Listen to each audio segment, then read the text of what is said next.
السلام علیکم ورحمۃ اللہ وبرکاتہ ان الحمد للہ والصلاة والسلام علی سید الانبیاء وعلی آلہ وصحبہ اجمعین اما بعد فاعوذ باللہ من الشیطان الرجیم بسم اللہ الرحمن الرحیم انشاءاللہ الرحمن آج کے اس لیسن میں ہم سورۃ البقرہ آیت 282 کا ترجمہ اور معنی کی مختصر سی وضاحت پڑھتے ہیں اللہ کے حکم سے۔ اعوذ باللہ من الشیطان الرجیم بسم اللہ الرحمن الرحیم یا ایھا الذین، اے وہ لوگو جو آمنو ایمان لائے ہو، اذا جب تداینتم، تم معاملہ کرو، بدین ادھار کا، الی اجل مسمن، ایک وقت مقررہ تک، فاکتبوہ تو اس کو لکھ لیا کرو، ولیکتب بینکم کاتب بالعدل، اور چاہیے کہ جو تمہارے درمیان کاتب ہے اس کو عدل سے لکھے، ولا یأبا، اور نہ انکار کرے، کاتب ان یکتب، کہ وہ لکھے، کما علمہ اللہ، جیسا کہ اس کو اللہ نے سکھا دیا، فلیکتب، اسے چاہیے کہ لکھ دے، ولیملل الذی، اور املا کروائے وہ شخص، علیہ الحق کو، جس نے قرض ادا کرنا ہے، ولیتق اللہ ربہ، اور چاہیے کہ وہ اللہ سے ڈرے جو اس کا رب ہے، ولا یبخس منہ شیئا، اور اس سے کچھ بھی کم نہ کرے، فإن، پس اگر کانا ہو، الذی، وہ شخص، علیہ الحق کو، جس پہ حق ہے، سفیہا، بے عقل، او ضعیفا، یا کمزور، او یا لا یستطیع، وہ نہیں کر سکتا، ان یملا، کہ وہ املا لکھوائے ہوا وہ، فلیملل، تو چاہیے کہ املا لکھوائے، ولیہ، اس کا ولی، اس کا سرپرست، بالعدل، انصاف کے ساتھ، واستشہدوا، اور گواہ کر لیا کرو، شہیدین، دو گواہ، من رجالکم، اپنے مردوں میں سے، فإن لم یکونا، اور اگر نہ ہو دو مرد، فرجل، تو ایک مرد، وامرأتان، اور دو عورتیں، ممن، اس سے جو ترضون، تم پسند کرو، من الشہداء، گواہوں میں سے، ان تضل، اگر وہ بھول جائے، احداہما، دونوں میں سے ایک، فتذکر، تو یاد دلا دے، احداہما الاخری، ایک دوسری کو، ولا یأبا، اور مت انکار کرے، الشہداء، گواہ، اذا ما دعوا، جب وہ بلائے جائیں، ولا تسأموا، اور نہ سستی کرو تم، ان، یہ کہ تکتبوہ، تم اس کو لکھ لو، صغیرن او کبیرن، اور چھوٹا ہو یا بڑا معاملہ ہو، الی اجل، اس کے وقت کی طرف، ذالکم، یہ اقسط، زیادہ انصاف کی بات ہے، عند اللہ، اللہ کے نزدیک، واقوم، اور زیادہ مضبوط ہے، للشہادتی، گواہی دینے کے لیے، وادنا، اور زیادہ قریب ہے، اللہ، یہ کہ نہ تم ترتابو، شک میں پڑو، الا، سوائے اس کے، ان تکونا، یہ کہ ہو، تجارتن، سودا، حاضرتن، ہاتھوں ہاتھ، تو دیرونہا، تم اس کو ہاتھوں ہاتھ لے رہے ہو، بینکم، آپس میں، فلیس علیکم جناح، تو پھر تم پر کوئی گناہ نہیں، اللہ، یہ کہ نہ تم تکتبوہا، اس کو لکھو، واشہدوا، اور تم گواہ کر لو، اذا تبایعتم، جب تم سودا کرنے لگو، ولا یضار،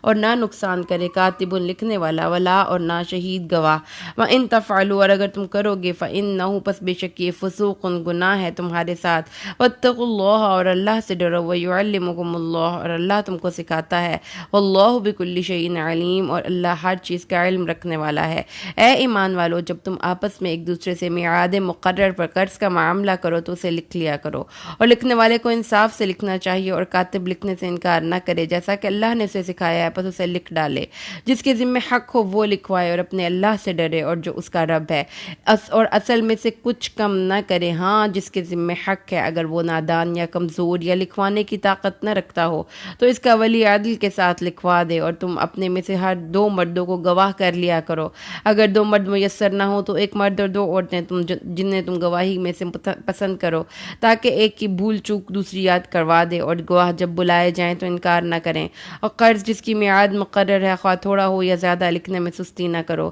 اللہ کے نزدیک یہ بات بہت انصاف والی ہے، اور گواہی کو درست رکھنے والی ہے، اور شک و شبے سے بھی زیادہ بچانے والی ہے۔ ہاں یہ اور بات ہے کہ معاملہ نقد تجارت کی شکل میں ہو، جو تم آپس میں لین دین کرتے ہو، تو تم پر اس میں نہ لکھنے میں کوئی حرج نہیں، خرید و فروخت کے وقت بھی گواہ مقرر کر لیا کرو، اگر، اور نہ تو کاتب کو نقصان پہنچایا جائے اور نہ گواہ کو، اور اگر تم یہ کرو گے تو یہ تمہاری نافرمانی ہوگی، اللہ سے ڈرو، اللہ تمہیں تعلیم دے رہا ہے، اور اللہ ہر چیز کو خوب خوب جاننے والا ہے۔ قرآن مجید کی آیہ نمبر 282، الحمدللہ آج ہم یہ آیہ مبارکہ پڑھ رہے ہیں۔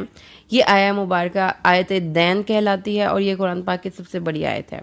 یہ آیت، اور اس میں قرض کے مکمل طور پر ہمیں احکامات نافذ کر دیے گئے۔ اب اس میں ذرا نوٹ کر لیجئے کہ اللہ تبارک و تعالیٰ نے اس میں ہمیں قرض لینے اور قرض دینے دونوں کے احکامات واضح کر دیے ہیں، اور یہ بتا دیا ہے کہ کون کون سے اصول ہیں جو کہ آپ نے اختیار کرنے ہیں، تاکہ آپ کو نہ دینے والے کو اور نہ ہی دینے والے کا مال نہ ڈوبے اور لینے والے کو کوئی ابہام یا اشتباہ پیدا نہ ہو۔ تو یہ بات ذہن میں رکھیے کہ جب اللہ تعالیٰ نے بتایا کہ معاشرے میں معاشی خوشحالی ہونی چاہیے، اللہ تعالیٰ نے کسی کو زیادہ پیسے دے کر اس کو ایک طرح سے اپنی طرف سے آزمائش میں ڈال دیا۔ اب اس کی ذمہ داری معاشرے کے غریب لوگ ہیں، وہ اس طریقے کو اب وہ معاشی خوشحالی کو لانے کے لیے کیا اقدامات کر سکتا ہے؟ نمبر 1 تو یہ ہے کہ وہ صدقہ کرے گا، لیکن ہر بندہ اپنی کیپیسٹی میں ہر وقت صدقہ نہیں کر سکتا۔ معاشرے میں بگ پیمانے پر چینجنگ لانے کے لیے ہمیں بگ اماؤنٹ آف منی چاہیے ہوتی ہے، تو یہ ضروری نہیں ہے کہ اور نہ ہی اللہ تعالیٰ نے اس چیز کو ہم پہ فرض کیا ہے کہ جو زیادہ مال ہے وہ آپ دے دیں، آپ اپنے پاس بھی رکھ سکتے ہیں ضرورت کے لیے۔ تو اس صورت میں اس کا دوسرا حکم یہ ہے کہ اس کو تجارت کے غرض سے کسی کو قرض دے دیا جائے تاکہ وہ تجارت بڑھے اور معاشرے میں خوشحالی آئے۔ اور تجارت اور قرض کے اب یہاں پر اللہ تبارک و تعالیٰ نے دیکھیے قرض کی 2 فارمز ہوتی ہیں۔ ایک یہ قرض ہوتا ہے کہ آپ نے کسی معینہ مدت کے لیے قرض کسی کو دیا اور پھر اس کے بعد اس بندے نے کہا کہ مجھے یہ اتنے ٹائم کے لیے پیسے دے دو، میری ضرورت پوری ہو جائے گی تو میں تمہیں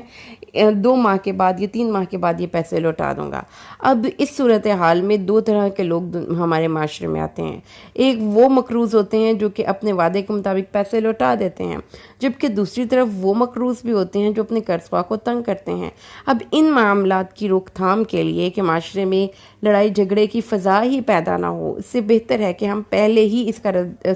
روک تھام اور سدباب کر لیں۔ لہذا جس شخص کے پاس اپنی ضرورت سے زائد مال ہو، یعنی وہ اس کے پاس بچت ہے اور اس کے پاس ایکسپیرینس نہیں، اس کے پاس سکلز نہیں، وہ خود تجارت نہیں کر سکتا، تو وہ اپنے کسی ایسے کمزور بھائی کو جس کے پاس سکلز ہیں، جو کام کرنے کے لیے ولنگ ہے، اس کو قرض حسنہ دے، یعنی اس کو قرض دے، اس پہ کوئی بھی اجرت یا معاوضہ لیے بغیر، کہ وہ اس کو اپنی اصل رقم دے دے کہ تم اپنا کام چلاؤ اور جب تمہارا معاملہ سیٹ ہو جائے گا تو میرے پیسے مجھے واپس کر دینا۔ یہاں قرض کا لین دین کرنے والوں کو حکم دیا جا رہا ہے کہ وہ قرض اور اس کے متعلقہ معاملات کو لکھ لیں، ضبط تحریر میں لائیں، یعنی لکھی ہوئی چیز آپ کے پاس ہونی چاہیے۔ اور اس کے بعد اللہ تعالیٰ نے فرمایا ہے کہ یہ معاملات قانونی حیثیت حاصل ہو جائے، خواہ یہ 2 انسانوں یعنی کہ 2 بھائیوں، 2 دوستوں یا عام 2 لوگوں کے درمیان بھی کوئی قرض کا معاملہ چل رہا ہے، تو آپ کو بہتر ہے کہ آپ قرض کی مدت، رسید یا اس کو دینے کا پورا ٹائم پیریڈ، یہ سب کا سب جس نے قرض واپس کرنا ہے وہ املا کر کے لکھوا دے، ڈیٹ، ٹائم اور کتنے ٹائم میں آپ اس کو ریٹرن کریں گے۔ اگر بڑے بگ پروجیکٹس پہ قرض لیا جاتا ہے تو اس کے لیے آبویسلی آپ کو کمپیوٹر پہ ٹائپنگ کرنی پڑتی ہے، تو اسی لیے اللہ تعالیٰ نے فرمایا ہے کہ ایسا نہ ہو کہ کوئی بندہ انگلش میں ٹائپ کر رہا ہے، مطلب کہ میں آپ کی سچویشن آج کے دور، تو وہ اپنی طرف سے چلاکی سے کوئی ورڈز، کوئی ڈیجٹس آگے پیچھے کر کے تو دوسرے بندے کے ساتھ ملی بھگت کر کے قرض لینے والا قرض دینے والے کو دھوکہ دینے کی کوشش کرے۔ تو ان معاملات کو قانونی تحفظ میں لانے کے ساتھ ساتھ یہ اطمینان ہو جائے کہ جو رقم دی جا رہی ہے وہ ضائع نہیں ہوگی اور جس کی رقم ہے اس کو وقت پر ادا کی جائے گی، اور قرض دار کو بروقت ادائیگی کا احساس دلانے کے ساتھ ساتھ اس بات کا پابند کیا گیا ہے کہ وہ قرض دینے والے اپنے محسن انسان کے احسان کو ذہن میں رکھتے ہوئے مقررہ میعاد تک اس کے پورے پیسے واپس کر دے۔ اور ان دستاویز کو مکمل قانونی شکل اور تحفظ دینے کے لیے پھر اللہ تعالیٰ نے وہ تمام باتوں کو بتا دیا، یعنی کہ پہلا مرحلہ کیا ہوا، 2 قرض دار ہیں یا 2 کمپنیز ہیں یا 2 کنٹریز ہیں، جو بھی ہیں، اللہ تعالیٰ نے کہا ہے کہ زبانی بات کوئی نہ کرو، معاملات کو ضبط تحریر میں لاؤ اور اس کو مکمل طور پہ ڈاکیومنٹیشن کرو۔ وہ ڈاکیومنٹیشن خواہ آپ اپنے ہاتھ سے لکھ کے کریں، وہ آپ کمپیوٹر سے کریں، وہ آپ وثیقہ نویس سے لکھوائیں، آپ کسی منشی سے لکھوائیں، لیکن یہ ایک ایسا کام ہے جو کہ اللہ کو حکم سمجھ کے ہمیں کرنا چاہیے۔ اس کے بعد دوسرا مرحلہ یہ ہے کہ اس معاملے کو مکمل طور پر آتھینٹک کرنے کے لیے، مکمل طور پر قانونی شکل اور تحفظ دینے کے لیے ان میں 2 آدمیوں کو گواہ بنانا چاہیے، ایسے 2 گواہ جن پر دونوں فریقین کو پورا اعتماد ہو۔ اور اللہ تعالیٰ نے فرمایا ہے کہ یہ گواہ جو ہے یہ مردوں میں سے ہونے چاہیے، لیکن ان کیس آف ایمرجنسی اگر مردوں سے تو گواہ نہ ملیں تو پھر 2 عورتوں کو گواہ بنایا جائے، یعنی 1 مرد اور 2 عورتیں، یعنی کہ 1 مرد کی شرط تو لازمی ہے، ایسا نہیں ہے کہ آپ 4 عورتوں کو گواہ بنا لیں۔ قرآن پاک کے اس مقام پر اللہ تعالیٰ نے فرمایا 1 مرد اور 2 عورتوں کو گواہ بنائیں، اگر ایک عورت بھول جائے تو دوسری اس کو یاد دلوائے۔ اس کے بعد اللہ تعالیٰ نے یہ فرمایا ہے کہ اس کے بعد آخر میں اللہ تعالیٰ نے یہ فرمایا ہے کہ عورت اگر اور جب قرض کا لین دین کے معاملے میں خدا نخواستہ کہیں کوئی جھگڑا ہو جائے تو پھر اس وقت کاتب اور شہداء دونوں ہی پہنچیں اور حقدار کو اس کا حق دلوائیں، یعنی کہ جس کا پیسے تھے اس کو پیسے دلوا کر دیں۔ اس طریقے سے معاشرے میں ایک قانونی شکل دے دی گئی اس چیز کو کہ کس طریقے سے آپ نے آپس میں تعاون کے ساتھ چلنا ہے، but at the same time اصول کے ساتھ چلنا ہے۔ یہ نہیں ہے کہ زبانی کلامی بات ہو گئی، جی ٹھیک ہے ہم نے آپ کو دے دی، جی ٹھیک ہے ہم واپس لے لیں گے، اس طرح اشتباہ ہے، غلط فہمی کا، وقت کا معین کا، یا ہو سکتا ہے کہ جس نے قرض لیا ہو وہ بعد میں مکر جائے۔ اس طریقے سے ان تمام پرابلمس کو سالو کرنے کے لیے، یعنی کہ جس کے پیسے ہیں اس کے پیسے کے تحفظ دینے کے لیے بیسیکلی اللہ تعالیٰ نے یہ تمام کے تمام احکامات نازل کیے ہیں، جس کا خلاصہ یہ ہے کہ جب دو بندے آپس میں تجارت کر رہے ہیں، اگر دست بدست تجارت ہے، مطلب آپ نے کسی کو پیسے دیے اور اس سے چیز لے لی، تو اس وقت اللہ تعالیٰ نے فرمایا ہے ان دستاویز کو لکھنے کی یا اس پروسیس کو ضبط تحریر میں لانے کی ضرورت نہیں ہے۔ لیکن آج کل تو یہ بھی ہوتا ہے کہ آپ جب کوئی چیز ایٹ دا اسپاٹ جا کر بھی شاپنگ کرتے ہیں تو آپ کو رسید دے دی جاتی ہے، جس میں انہوں نے ساتھ وہ آپ کو وہ بتا دیتے ہیں پیڈ کیش یا اے ٹی ایم، جو بھی آپ نے اس کے ذریعے جس کے ذریعے بھی اپنی پیمنٹ کی ہے وہ پیڈ کر کے آپ کو وہ رسید دے دیتے ہیں، تاکہ یہ سند رہے کہ آپ نے جو پیسے، آپ نے جو چیز لی تھی، آپ نے اس کی پیمنٹ کر دی۔ یہ معاملات چونکہ ڈیلی بیس پہ ہوتے ہیں، اس لیے اس پہ اللہ تعالیٰ نے ہمیں نہیں کہا کہ اس کو ضبط تحریر میں لاؤ یا گواہ بناؤ۔ ہاں، اگر کوئی بہت بگ پروجیکٹس ہیں، بہت بڑی رقمیں ہم آپس میں ایک دوسرے کے ساتھ شیئر کریں، تو اس میں اللہ تعالیٰ نے کہا ہے کہ اگرچہ کہ آپ دست بدست دے رہے ہیں، ایک چیز دوسرے سے لے رہے ہیں اور دوسروں کو پیسے دے رہے ہیں، تو بھی کوشش کریں کہ اس معاملے میں کوئی گواہ ضرور ہو، کیونکہ گواہ جو ہیں یہ ضروری ہوتے ہیں تاکہ آپ نے جو بات کی تھی اور جو دوسرے فریق نے بات کی تھی یا جو حالات ہوئے تھے وہ اس کے نوٹس میں ہوں۔ لیکن اب دوسرا معاملہ یہ ہے کہ اب آپ نے کسی سے کوئی چیز لے لی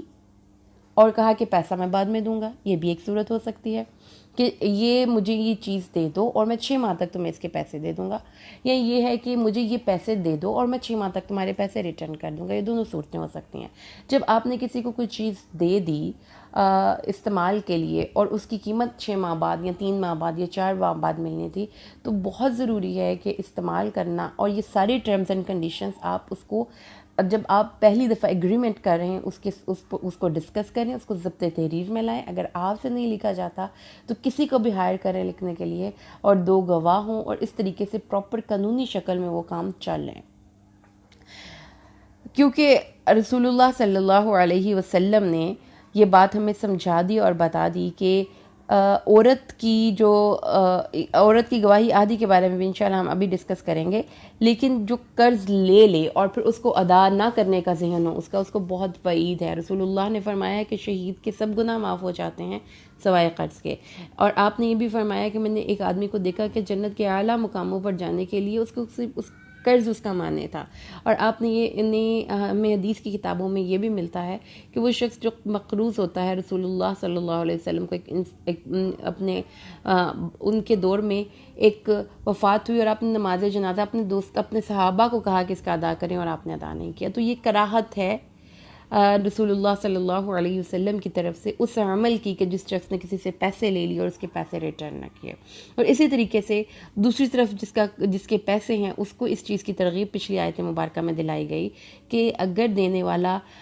پھنسا ہوا ہے بہت برے طریقے سے اور نہیں نکل پا رہا، اس کے معاملات سدھر نہیں رہے، تو تھوڑی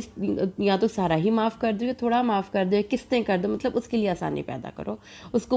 کو آسانی کے حصول تک مہلت دو۔ یہ اب حکم عام ہے، مطلب آپ آپس میں کوئی بھی ڈسکشن کر کے ایگریمنٹ کر سکتے ہیں کہ اتنے دے دیں، آپ قسطیں کر لیں، اس طریقے سے کہ آسانی سے ادائیگی ہو جائے۔ اب یہاں پر ایک جو آیت مبارکہ ہے اس میں ایک جو بہت زیادہ لوگوں کے لیے ایک ڈسکشن کا باعث ہے، اور بہت زیادہ عورتیں جو کہ خاص طور پر ہمارے ایک لبرل ٹائپ آف وومن ہیں، وہ بہت بھڑکتی ہیں جس آیہ مبارکہ پر، وہ ہے کہ اللہ تعالیٰ نے فرمایا ہے کہ اپنے مردوں میں سے اب اس معاملے میں 2 کو گواہ بناؤ، 1 مرد اور 2 عورتیں، 2 ہی مرد گواہ ہونے چاہیے، پہلی چوائس تو یہ ہے۔ لیکن اگر کوئی مرد نہیں مل رہا اس وقت تو پھر یہ نہیں کرنا کہ 1 مرد اور 1 عورت، بلکہ 2 عورتوں کو گواہ بنائیں۔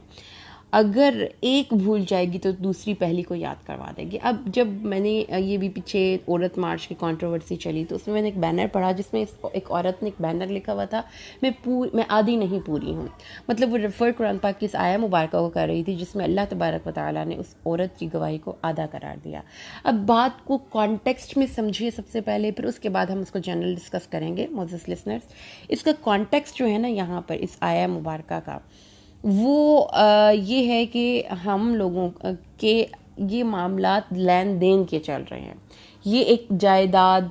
یا ایک پیسہ, آپ کہہ لیجئے کہ ایک کاروباری معاملات چل رہے ہیں, اور کاروباری معاملات میں اللہ تعالیٰ نے کہا ہے کہ عورت کو تو پہلے انوالو ہی نہ کرو. بہتر تو یہ ہے کہ مردوں کے معاملات ہیں اس میں عورتوں کو انوالو نہ کریں, کیونکہ عورتوں کی ایک جو اسفیئر آف انٹرسٹ ہے یا اسفیئر آف ورک ہے وہ مردوں سے مختلف ہوگا. لیکن اگر ان کیس آپ کو کرنی پڑ جاتی ہے ایک عورت انوالو, تو ہم لکھ کیوں رہے ہیں؟ سب سے پہلے تو سوال یہ, دستاویز کیوں لکھ رہے ہیں؟ کیا قرض دینے والا قرض دینے سے انکار کر رہا ہے, یا قرض یا وہاں پہ جھگڑا ہو رہا ہے؟ ایسا نہیں ہے. اس لیے ہم دستاویز لکھ رہے ہیں, اور اس لیے ہم دو گواہ بنا رہے ہیں کہ ہمیں کہ اگر لڑائی ہو جائے, اگر فریقین میں کسی بات پہ اختلاف ہو جائے, تو پھر وہ دستاویز ثبوت کے طور پر پیش کی جائے. اگر پھر بھی وہ کوئی ثبوت پہ بھی نہیں مانتا کہ نہیں جی یہ تو اس نے خود ہی لکھ لیا یا لکھوا لیا, تو پھر دو گواہ ہوں جو بتائیں کہ ہاں جی یہ معاملہ ہمارے سامنے ایسے ہی ہوا تھا. اب مرد اور عورتوں کا ایک مرد کی گواہی دو عورتوں کے برابر کیوں ہے, یا دو عورتوں کی ایک عورت کی گواہی آدھی کیوں ہے؟ اس معاملے کو انشاءاللہ میں اگلے لیسن میں ضرور پوری ڈیٹیل میں ڈسکس کروں گی. ابھی ہم لوگ سورۃ البقرہ کی آیت 282 کو ایک دفعہ ریوائز کر لیں, کیونکہ ایک لمبی آیہ مبارکہ ہے. اس لیے اس آیہ مبارکہ میں جو اصول اللہ تعالیٰ نے ہمیں احکامات دیے ہیں ان احکامات کو ایک دفعہ ڈسکس کر لیں تاکہ ہمیں اس کو یاد کرنا آسان ہو جائے. آپ کو زندگی میں کبھی بھی کہیں کسی کو قرض دینا یا لینا پڑ جائے, اور بگ اماؤنٹ ہو یا شارٹ اماؤنٹ ہو, آپ نے کسی سے کوئی چیز لی اور پیسے بعد میں دینے کا کہہ دیا, یا آپ نے کوئی معینہ مدت کے لیے قرض لیا, وہ آپ گھریلو ضرورت کے لیے لے رہے ہیں یا آپ کاروباری ضرورت کے لیے لے رہے ہیں, اس کو ضبط تحریر میں لائیے. اور تحریر وہ لکھوائے جس نے پیسے دینے ہیں, اس کی ساری ٹرمز اینڈ کنڈیشنز آپ ڈسکس کریں. آپ اس کے بارے میں اس کی معینہ مدت, ٹائم, اس کا ساری ڈیٹ وغیرہ مینشن کریں. اس کے بعد اس معاملے پہ دو معتبر انسانوں کو گواہ بنائیں. بہتر تو یہ ہے کہ دو مرد ہوں, لیکن ان کیس آف ایمرجنسی مرد اویلیبل نہیں تو ایک عورت کے ساتھ دوسری عورت اس کے ساتھ گواہی دے گی. اس کی حکمت اللہ تعالیٰ نے ہمیں بتا دی ہے کہ اگر ایک عورت بھول جائے گی تو دوسری اس کو یاد دلوائے گی. نقد لین دین کو نہ بھی لکھا جائے تو اس میں کوئی حرج نہیں. کاتب اور گواہ کو تکلیف سے بچانا چاہیے. معاہدے کے مطابق چھوٹے بڑے سب معاملات کو لکھنا چاہیے. اللہ تعالیٰ نے فرمایا ہے کہ جو اس پر عمل کرے گا ان کے معاملات میں کم سے کم دشواریاں پیدا ہوں گی, کیونکہ یہ سب سے بہتر طریقہ ہے کہ اس کو ضبط تحریر میں لا دیا جائے. اور اگر معاملے میں گڑبڑ کرنے کی کوشش کی گئی اور کاتب یا گواہ کو خریدنے کی کوشش کی گئی, ان کو پریشرائز کرنے کی کوشش کی گئی, تو اللہ تعالیٰ نے فرمایا ہے کہ یہ ایک بہت بڑی نافرمانی ہے, اور اللہ ایسے ظالموں کو خوب جانتا ہے. اللہ سے دعا کرتے ہیں کہ اللہ تعالیٰ ہمیں ہر معاملے میں دین اسلام کے شعائر پر عمل کرنے کی توفیق عطا فرمائے. آمین. بارک اللہ لی و لکم فی القرآن الحکیم و نفعنی و ایاکم بالآیات والذکر الحکیم. السلام علیکم.